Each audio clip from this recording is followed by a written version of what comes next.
Tout ce que vous croyez savoir sur la sexualité à la ménopause est un mensonge, un pur mensonge. Et ce mensonge est en train de détruire votre couple, juste sous vos yeux. Silvia Olmedo a consacré 12 années de sa vie à étudier la raison pour laquelle tant de mariages se désagrègent, précisément au moment où la femme entre en ménopause. Et ce qu'elle a découvert va vous sidérer, vous choquer profondément. Ce n'est pas la ménopause qui assassine votre libido. Ce ne sont pas les hormones qui réduisent votre désir en cendres. Ce n'est pas l'âge qui sonne le glas du plaisir. Non, c'est ce mensonge que les médecins répètent à l'envi, ce mensonge que les sexologues perpétuent sans sourciller, ce mensonge que la société vous a insidieusement implanté dans le cerveau. Et des millions de femmes vivent ce mensonge comme si c'était une vérité absolue. Leur couple se meurt à cause de ça. Mais il n'y a aucune fatalité. Parce que Silvia Olmedo détient la vérité. Et cette vérité, elle a le pouvoir de sauver votre relation, avant qu'il ne soit définitivement trop tard. Voici le mensonge auquel vous avez cru, aveuglément. Quand la ménopause s'installe, votre désir sexuel diminue naturellement. C'est hormonal, c'est biologique, c'est inévitable. Votre corps n'a plus besoin de sexe, parce qu'il n'a plus besoin de se reproduire. Voilà le discours, et vous l'avez gobé. Votre médecin vous a dit que c'était normal. Votre gynécologue vous a prescrit des hormones qui n'ont servi à rien. Vos amis vous ont confirmé que c'était comme ça, après 50 ans, et vous avez cessé de remettre ça en question. Vous avez arrêté de chercher des solutions. Vous avez renoncé au plaisir, et votre couple a commencé à se fissurer, silencieusement, lentement, inexorablement. Mais voici ce que Silvia Olmedo a mis en lumière. Après avoir interrogé près de 5000 femmes, entre 48 et 65 ans, après avoir analysé leurs profils hormonaux, leurs antécédents sexuels, leurs relations, la ménopause ne tue pas le désir.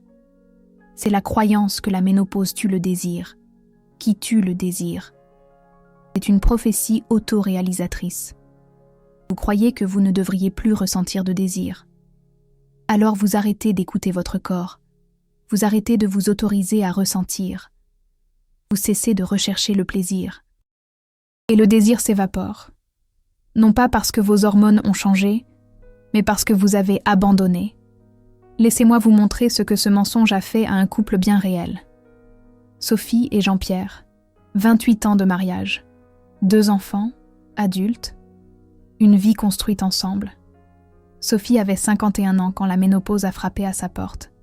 Et dans les 6 mois qui ont suivi, quelque chose est mort entre eux. Ce n'était pas spectaculaire. Pas de dispute. Une mort silencieuse. Sophie a cessé d'avoir envie de faire l'amour. Au début, elle pensait que c'était la fatigue. Ensuite, elle a mis ça sur le compte du stress. Mais quand elle est allée voir son gynécologue, il a confirmé ses soupçons. Vous êtes ménopausée. Il est normal de perdre le désir. Votre corps change. Et Sophie a accepté ce verdict, comme s'il s'agissait d'une loi de la nature. Elle avait 51 ans. Elle avait élevé 2 enfants.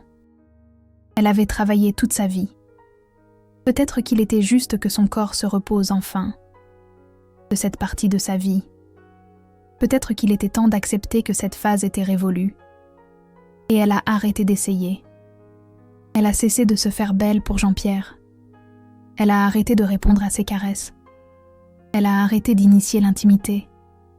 Et Jean-Pierre, confus et blessé par ce rejet, a cessé d'essayer lui aussi. En 1 an, ils étaient devenus 2 étrangers, partageant le même toit. Ils parlaient des factures, des enfants, de ce qu'ils allaient à manger au dîner, mais ils ne se touchaient plus, ils ne riaient plus ensemble, ils ne se regardaient plus dans les yeux. Leur couple s'était transformé en une simple collaboration logistique. Et tous les 2 étaient malheureux. Mais aucun ne savait comment réparer ça. Sophie pensait que c'était sa faute. Son corps l'avait trahie. Elle n'était plus capable d'être la femme que Jean-Pierre méritait. Et Jean-Pierre pensait qu'elle ne le désirait plus, qu'il avait vieilli, qu'elle était lasse de lui. le mensonge sur la ménopause s'était insinué entre eux et il était en train de détruire 28 ans d'amour. C'est leur fille, Léa, qui a remarqué le problème en premier. Elle avait 26 ans et rendait visite à ses parents. Et elle a observé quelque chose de terrible. Sa mère et son père ne se touchaient plus. Plus de baisers du soir, plus d'étreinte dans la cuisine, plus ce regard complice qu'ils avaient toujours eu. C'était comme si c'était de simples colocataires, polis et distants. Et Léa a eu peur, parce qu'elle avait toujours admiré le mariage de ses parents. Elle avait toujours rêvé d'une relation comme la leur, et maintenant, elle voyait tout ça s'effondrer. Alors, elle a fait preuve de courage. Elle s'est assise avec sa mère et lui a posé la question directement. « Maman, qu'est-ce qui se passe entre toi et papa et Sophie ?» Pour la première fois, a dit la vérité à voix haute. « Je crois que notre couple est fini. Je ne ressens plus rien. Mon corps a changé. Et je ne sais pas comment faire marche arrière. » Léa a écouté attentivement. Et ensuite, elle a posé une question qui allait tout changer. « Maman, tu en as parlé à ton médecin ?» Sophie a répondu que oui.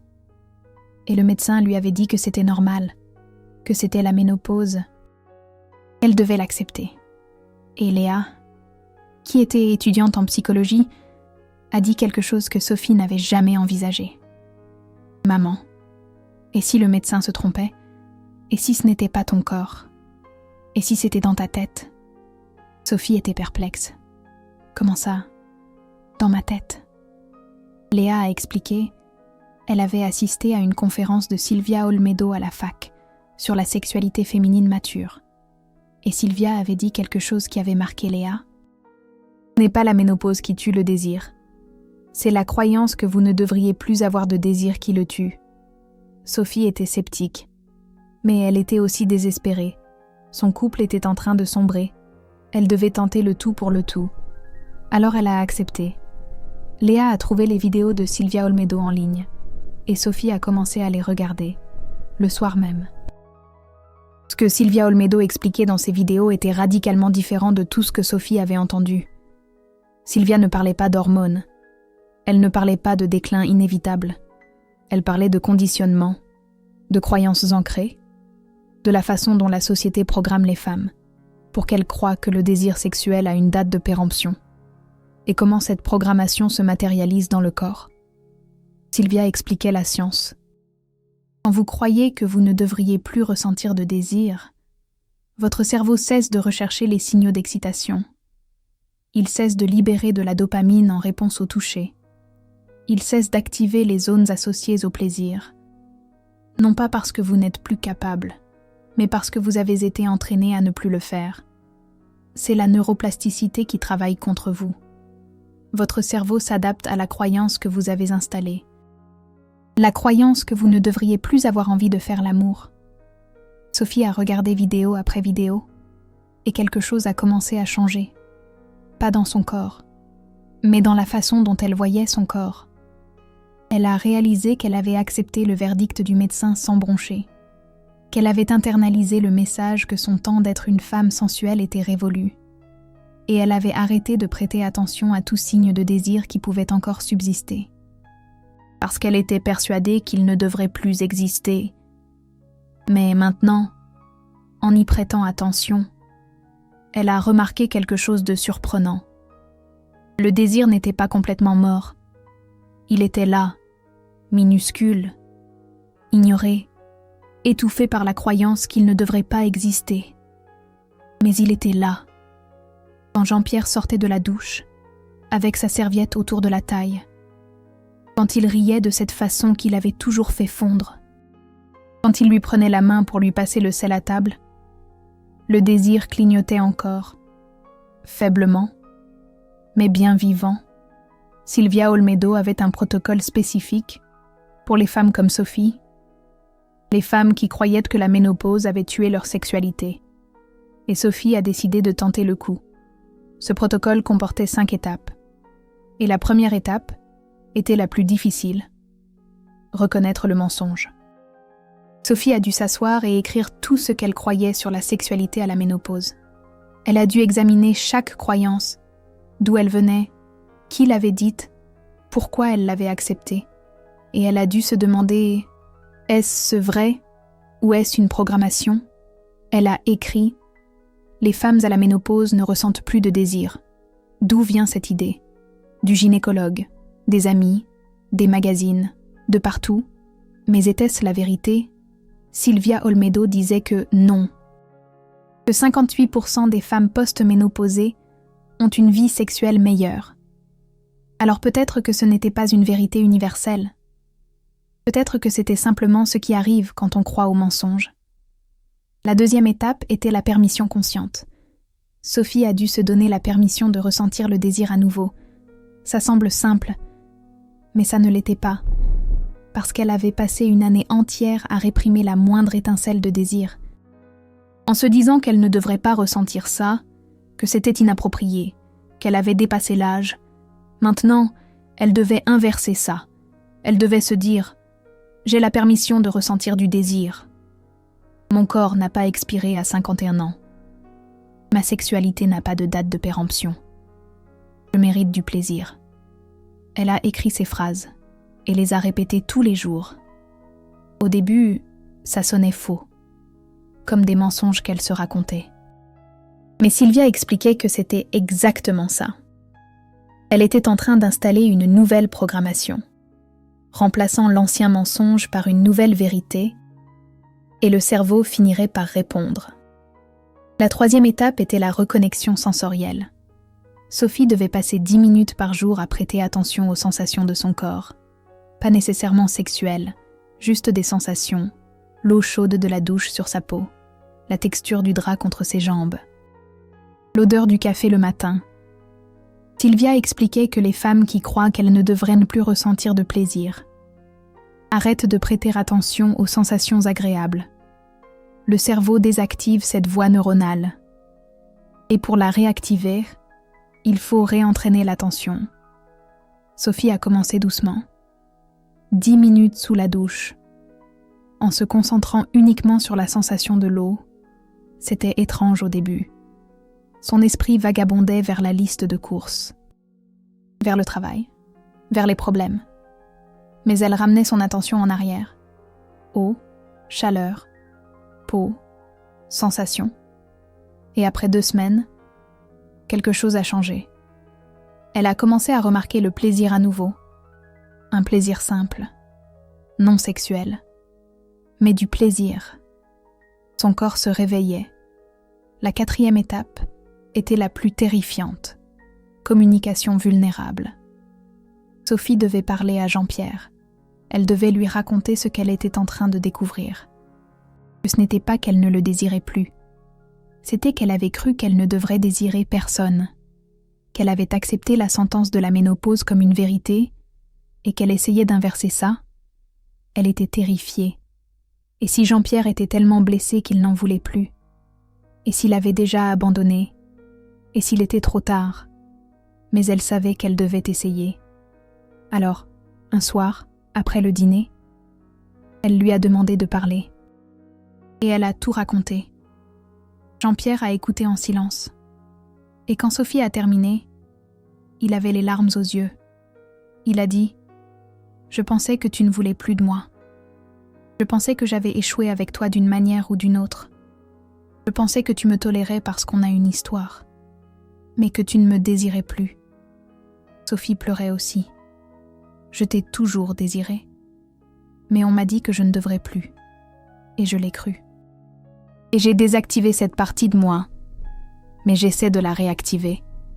J'essaie de revenir. » Ils se sont tenus la main pour la première fois depuis des mois et sont restés là, à pleurer ensemble, pour l'année perdue, pour la distance qui avait grandi entre eux, mais aussi pour l'espoir, parce qu'il y avait encore quelque chose là, il y avait encore de l'amour, et maintenant, peut-être, qu'il pourrait y avoir du désir à nouveau. La 5e étape était l'exploration sans objectif. Sylvia Olmedo était claire. N'essayez pas d'avoir des relations sexuelles immédiatement. Ne mettez pas de pression. Explorez simplement le toucher à nouveau, sans attente d'orgasme, sans attente de pénétration, juste du toucher, du plaisir, de la connexion. Sophie et Jean-Pierre ont commencé doucement. Un soir, allongés dans le lit, Jean-Pierre a demandé s'il pouvait toucher ses cheveux. Sophie a dit oui. Et il a passé ses doigts dans ses cheveux, lentement, pendant 20 minutes. Juste ça. Mais Sophie a ressenti quelque chose. Une étincelle, petite, mais réelle. Un autre soir, Sophie a pris l'initiative, a demandé si elle pouvait poser sa tête sur sa poitrine. Et elle est restée là, à écouter son cœur battre, à sentir la chaleur de son corps, et le désir a clignoté à nouveau. Plus fort cette fois. Ils ont continué comme ça pendant 3 semaines, se touchant sans pression, se reconnectant sans attente, et quelque chose était en train de changer. Sophie remarquait que son corps répondait à nouveau, pas comme avant, différemment, plus lentement peut-être, mais réellement. Le désir revenait, pas parce que les hormones avaient changé, mais parce que la croyance avait changé. Elle avait supprimé la sentence, et son cerveau était en train de reconnecter les chemins du plaisir. Un soir, 6 semaines après avoir commencé le protocole, quelque chose s'est passé spontanément. Ils étaient allongés, se touchant comme ils l'avaient fait ces dernières semaines, et le toucher est devenu plus intense, plus intime, et pour la première fois depuis plus d'1 an. Sophie a ressenti un vrai désir. Pas forcé, pas fin, réel. Et elle a dit « Je te veux ». Jean-Pierre s'est arrêté, l'a regardé dans les yeux. « Tu es sûre ?» Sophie était sûre. Et ils ont fait l'amour pour la première fois depuis que le mensonge s'était installé entre eux. C'était différent, plus lent, plus émotionnel, mais c'était réel. Et Sophie a eu un orgasme. Ce n'était pas l'orgasme le plus intense de sa vie, mais c'était vrai. Et quand ça s'est terminé, elle a pleuré. Pas de tristesse, de soulagement, parce qu'elle avait cru que cette partie de sa vie était finie, qu'elle ne ressentirait plus jamais de plaisir de cette façon. Et elle avait tort. Le mensonge avait tort. Son corps n'avait pas expiré. Son désir n'était pas mort. Il avait juste été étouffé par la croyance qu'il ne devrait pas exister. Et maintenant, il était vivant à nouveau. Jean-Pierre pleurait aussi. Je pensais que je t'avais perdu. Sophie a souri. Tu ne m'as jamais perdu. Je me suis juste perdue moi-même. Mais je me suis retrouvée. 3 mois plus tard. Sophie et Jean-Pierre étaient dans une situation qu'ils n'auraient jamais imaginée. Ils avaient la meilleure sexualité de leur couple. Pas plus fréquente nécessairement, mais meilleure. Plus connectée, plus présente, plus honnête. Sophie avait découvert quelque chose de surprenant. Quand elle a supprimé la croyance qu'elle ne devrait pas ressentir de désir. Non seulement le désir est revenu, il est devenu plus fort. Parce que maintenant, elle n'en avait pas honte. Ne se sentait pas coupable à cause de lui. Ne le réprimait pas. Elle l'embrassait. Et son corps répondait. Les orgasmes étaient plus intenses. Le plaisir était plus profond. La connexion avec Jean-Pierre était plus forte. Et tout ça parce qu'elle avait arrêté de croire aux mensonges. Mais Sophie voulait mieux comprendre, voulait connaître la science derrière ce qui lui était arrivé. Alors elle a regardé plus de contenu de Silvia Olmedo et a découvert quelque chose qui expliquait tout. Silvia parlait de quelque chose appelé la prophétie autoréalisatrice hormonale. Voici comment ça fonctionne. Quand vous croyez que la ménopause va tuer votre désir, vous arrêtez de chercher des situations qui activent le désir. Vous arrêtez de vous apprêter de manière sensuelle. Arrêtez de fantasmer. Arrêtez de toucher votre partenaire. Arrêtez de prêter attention aux signes d'excitation. Et quand vous faites ça, votre cerveau interprète ça comme « Nous n'avons plus besoin de cette fonction. et il commence à désactiver les circuits neuronaux associés au désir. La dopamine diminue, l'ocytocine diminue, l'activation des zones de plaisir diminue. Pas parce que les hormones ont tellement changé, mais parce que le comportement a changé et le cerveau s'adapte au comportement. Alors, l'inverse se produit quand vous inversez cette croyance. Quand vous vous autorisez à ressentir du désir à nouveau, vous commencez à prêter attention aux signes d'excitation, vous commencez à fantasmer, vous commencez à toucher, vous commencez à prendre soin de vous, et votre cerveau interprète ça comme « Oh, nous avons encore besoin de cette fonction », et il commence à réactiver les circuits. La dopamine augmente, l'ocytocine augmente, l'activation des zones de plaisir augmente. Pas parce que vous avez pris des hormones, mais parce que vous avez changé votre croyance, et le comportement a changé, et le cerveau s'est adapté. C'est la neuroplasticité. Votre cerveau est plastique. Il se moule à ce que vous croyez et à ce que vous faites.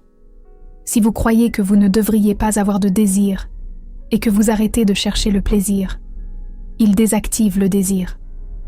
Si vous croyez que vous méritez le plaisir et que vous le cherchez activement, il le réactive.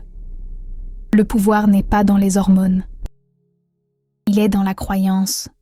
Sophie a partagé cette découverte avec ses amies, toutes dans la cinquantaine, et elle a réalisé quelque chose de choquant. Presque toutes avaient accepté le même mensonge, que la ménopause avait tué leur désir, que c'était normal, qu'il était inévitable, et toutes étaient malheureuses. Leurs couples étaient en train de mourir, ou étaient déjà morts, et elles pensaient qu'il n'y avait pas de solution. Sophie a raconté son histoire. Elle a parlé de Silvia Olmedo. Elle a parlé du protocole, et elle a vu les yeux de ses amis s'emplir d'espoir. Parce que, pour la première fois, quelqu'un disait que ce n'était pas inévitable, qu'il y avait une issue, que la sexualité n'avait pas de date de péremption. 2 amies de Sophie ont testé le protocole. Christine, 53 ans, 2 ans sans sexe, et Isabelle, 49 ans, fraîchement entrée en ménopause. Christine a mis 16 semaines. À la semaine 4, elle a ressenti du désir pour la première fois depuis des années et a pleuré sous la douche. À la semaine 12, elle a refait l'amour avec son mari.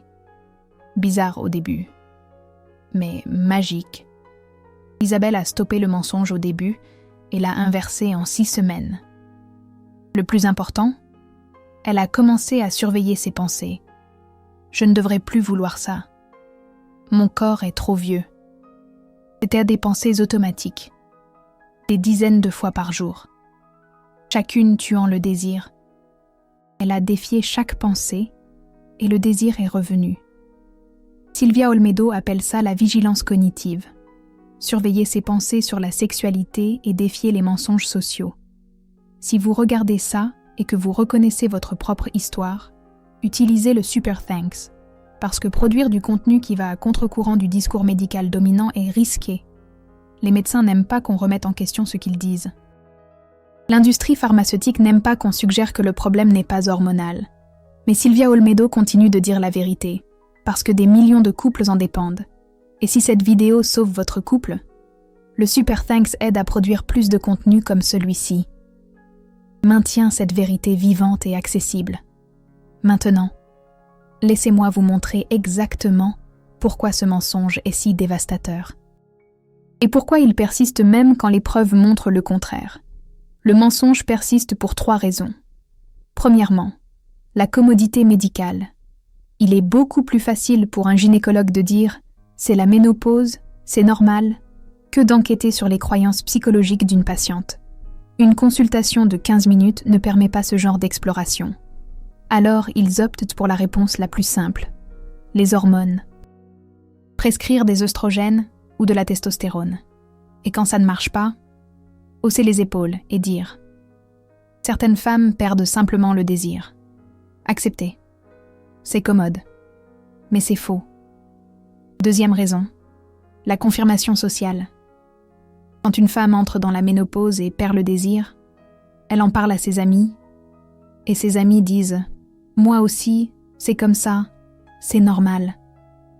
Et cette confirmation renforce le mensonge. Elle ne réalise pas que ses amis ont aussi cru au même mensonge, que toutes sont prises au piège dans le même cycle de prophéties auto-réalisatrices. Elles confirment l'expérience l'une de l'autre, mais ne remettent pas en question la cause. Alors le mensonge se perpétue à travers les générations. Troisième raison, le soulagement de la culpabilité. Si la ménopause a tué votre désir, vous n'êtes pas responsable. Ce n'est pas de votre faute. Ce n'est pas quelque chose que vous devez travailler, c'est biologique, inévitable. Et il y a un soulagement étrange là-dedans.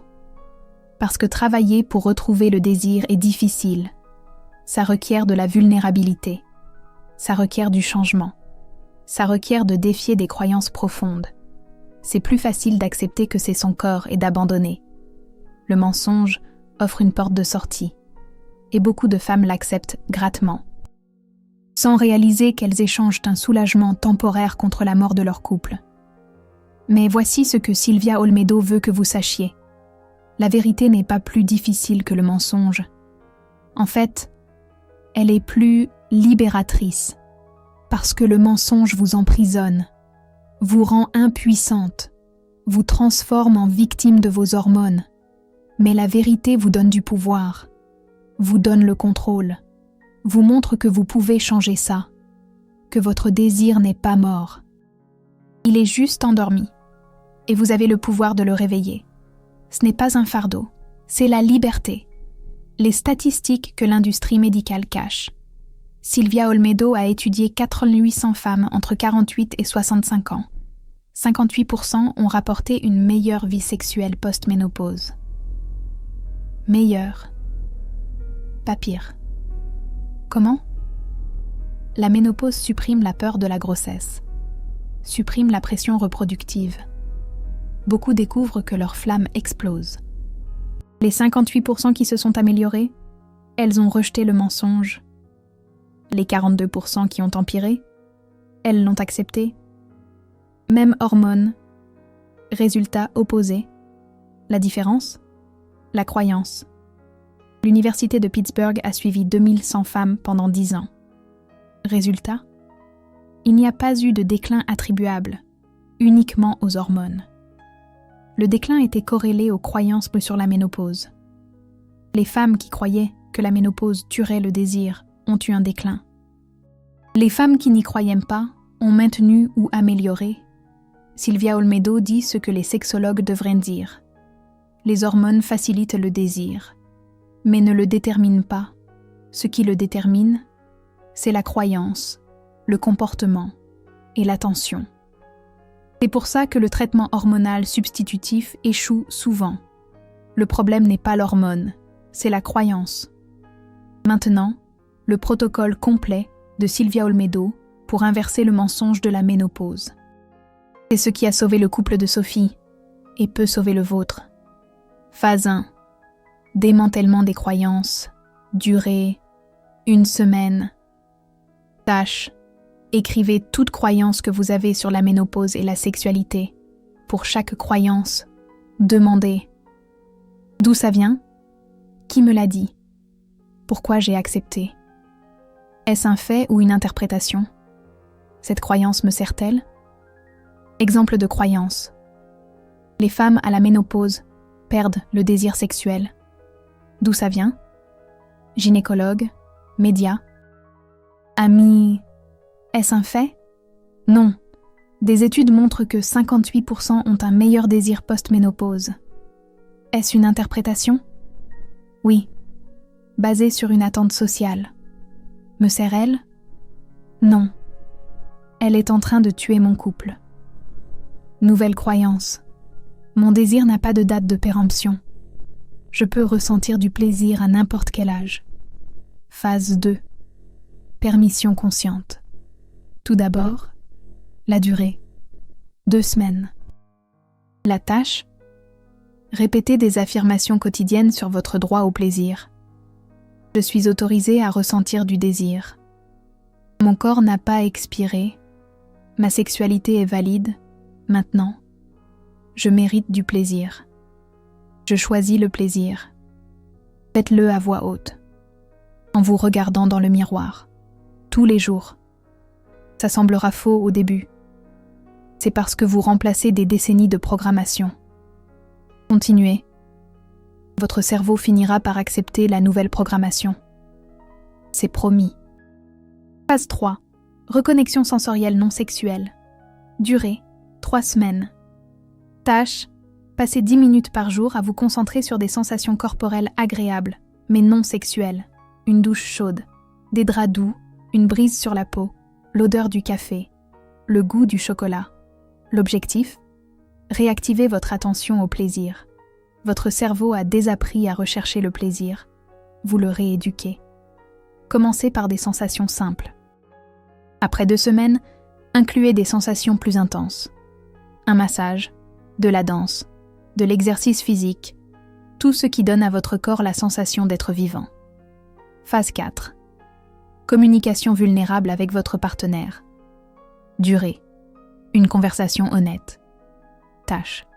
Racontez à votre partenaire ce que vous avez découvert, que vous avez cru au mensonge, que ce n'était pas que vous ne le désiriez pas, mais que vous aviez abandonné votre propre désir, que vous essayez de vous reconnecter et que vous avez besoin de patience et de soutien.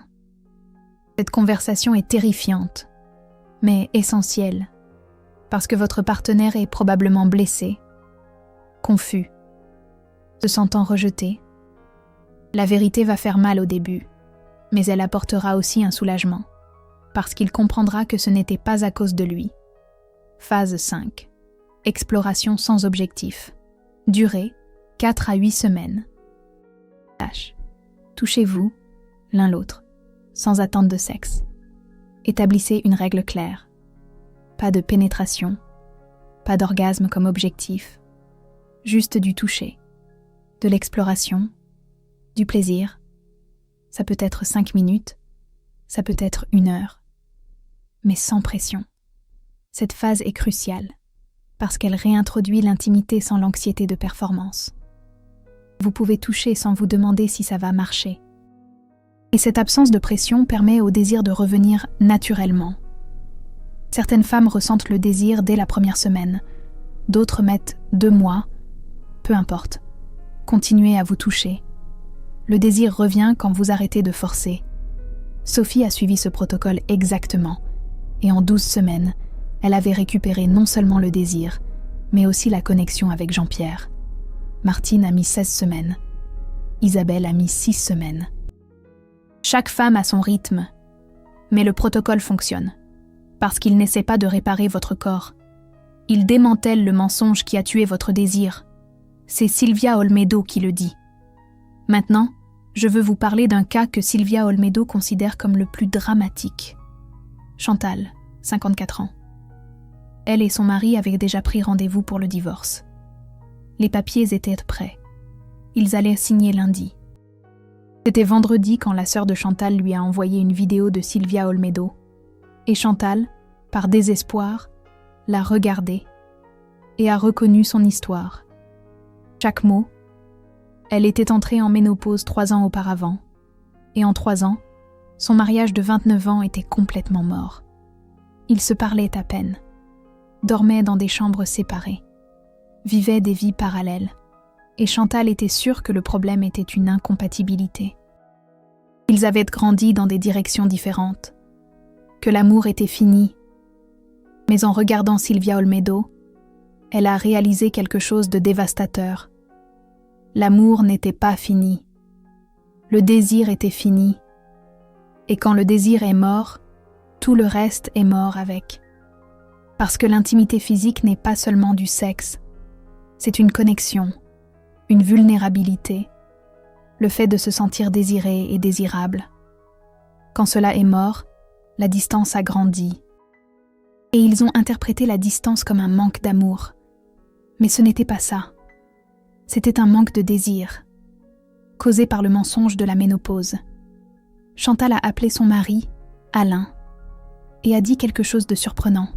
« J'ai regardé une vidéo. Je crois que j'ai fait une erreur. Je ne pense pas que notre mariage doit se terminer. » Alain était sceptique, mais aussi désespéré, parce qu'il ne voulait pas le divorce. Il était d'accord parce qu'il pensait que Chantal ne l'aimait plus. Alors il a écouté. Chantal lui a parlé du mensonge, de comment elle avait accepté que le désir était fini, et comment cela avait tué la connexion entre eux. Et Alain a dit quelque chose qui l'a brisé. Moi aussi, j'y ai cru. J'ai pensé que c'était normal que tu ne me veuilles plus, que c'était l'âge. Alors j'ai arrêté d'essayer, et nous nous sommes perdus. Ils ont annulé le divorce, et ont commencé le protocole ce week-end-là. C'était intense, parce que 3 ans de distance créent des murs hauts, mais ils ont persisté. À la 8e semaine, ils ont fait l'amour pour la première fois en 3 ans, et ils ont tous les deux pleuré pendant, parce qu'ils ont réalisé tout ce qu'ils avaient failli jeter.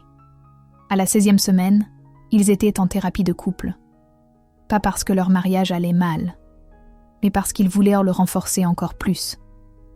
Et 6 mois plus tard, Chantal a envoyé un message à Sylvia Olmedo. « Nous avons annulé le divorce. Nous avons sauvé notre mariage. Et tout parce que vous avez eu le courage de dire la vérité qu'aucun gynécologue n'a dite. Merci d'avoir sauvé 29 ans d'amour que j'ai failli jeter à cause d'un mensonge. » C'est ça, le pouvoir de démanteler le mensonge. Ce n'est pas seulement une question de sexe. Il s'agit de sauver des relations, de se reconnecter avec la personne qu'on aime, de récupérer des années qu'on croyait perdues. Sylvia Olmedo reçoit des messages comme ça, tous les jours. Des mariages sauvés, des divorces évités, des femmes redécouvertes. Tout parce que quelqu'un a enfin dit la vérité. La ménopause ne tue pas votre désir. Le mensonge sur la ménopause tue. Alors voilà la question pour vous. Allez-vous continuer à croire au mensonge ? Allez-vous accepter que votre vie sexuelle est finie simplement parce que quelqu'un a dit qu'elle devait l'être ? Ou allez-vous remettre en question ? Allez-vous essayer le protocole ? Allez-vous donner une chance à votre désir de revenir ? Sophie a fait ce choix. Martine l'a fait. Isabelle l'a fait. Chantal l'a fait. Et elles ont toutes récupéré non seulement le désir, mais la vie. Et vous pouvez faire la même chose. Vous n'avez pas besoin d'hormones. Vous n'avez pas besoin de pilules. Vous n'avez pas besoin de thérapie coûteuse. Vous n'avez besoin que d'une chose. Le courage de remettre en question le mensonge. Le courage de croire que vous méritez du plaisir. À tout âge, pour toujours.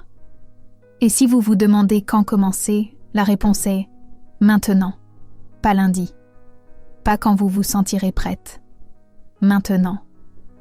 Parce que chaque jour que vous remettez à plus tard est un jour de plus que le mensonge vous vole. Un jour de plus où votre couple meurt un peu. Un jour de plus où vous vivez comme si votre sexualité était expirée. Et elle n'a pas expiré. Elle attend que vous la reconnaissiez, que vous la réveilliez, que vous l'embrassiez. Commencez aujourd'hui. Phase 1. Écrivez vos croyances. Remettez chacune d'elles en question et remplacez les mensonges par des vérités. Votre voyage de retour au désir commence maintenant. À quel âge avez-vous cru que votre sexualité était finie ? Et qu'allez-vous faire pour la récupérer ? Partagez dans les commentaires. Votre histoire pourrait être l'étincelle qui sauve le couple d'une autre femme. N'oubliez pas, Sylvia Olmedo est là pour vous,